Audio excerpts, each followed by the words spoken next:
আসসালামু আলাইকুম ওয়ারাহমাতুল্লাহি ওয়াবারাকাতুহু। প্রিয় দর্শকবৃন্দ, আপনাদের স্বাগতম আমাদের প্রিয় ইসলামিক চ্যানেল আল হাদিসে। রমজান মাস রহমত, বরকত ও নাজাতের মাস, আর এই মাসের সবচেয়ে গুরুত্বপূর্ণ ইবাদত হচ্ছে রোজা রাখা। কিন্তু আমরা অনেকেই রোজা রাখি, তবে রোজার নিয়ত সম্পর্কে কোরআনের সঠিক দিক নির্দেশনা জানি না।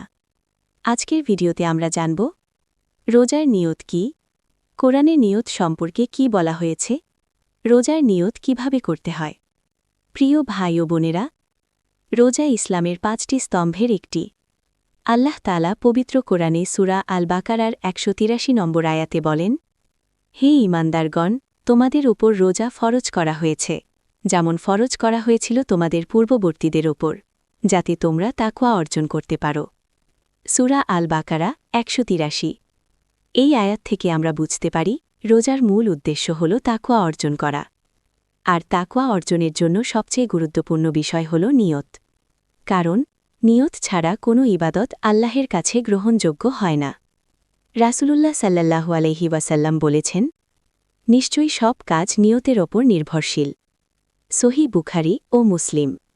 এর মানে হল, আপনি সারাদিন না খেয়ে থাকলেন, কিন্তু যদি আল্লাহর সন্তুষ্টির জন্য নিয়ত না থাকে, তাহলে তার রোজা হিসেবে গণ্য হবে না। রোজার নিয়ত কিভাবে করবেন? অনেকেই মনে করেন রোজার নিয়ত মুখে আরবি ভাষায় বলতে হবে, কিন্তু আসলে নিয়ত হল অন্তরের ইচ্ছা। যদি আপনি মনে মনে এই ইচ্ছা করেন যে আমি আল্লাহর সন্তুষ্টির জন্য আগামীকাল রোজা রাখব, তাহলেই আপনার নিয়ত হয়ে যাবে। আরবি নিয়ত: নাওয়াইতু আন আসুমা গাদান লিল্লাহি তাআলা মিন ফারদি রামাদানা। বাংলা অর্থ: আমি আল্লাহ তাআলার সন্তুষ্টির জন্য আগামীকালের ফরজ রমজানের রোজা রাখার নিয়ত করলাম। গুরুত্বপূর্ণ কথা, রোজার নিয়ত অবশ্যই ফজরের আগে করতে হবে। যদি কেউ নিয়ত না করে, তাহলে তার রোজা সহিহ হবে না।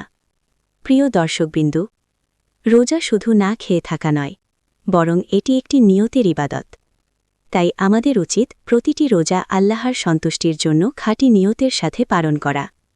আল্লাহ তাআলা আমাদের সবাইকে সঠিক নিয়তের সাথে রোজা রাখার তৌফিক দান করুন। আমিন।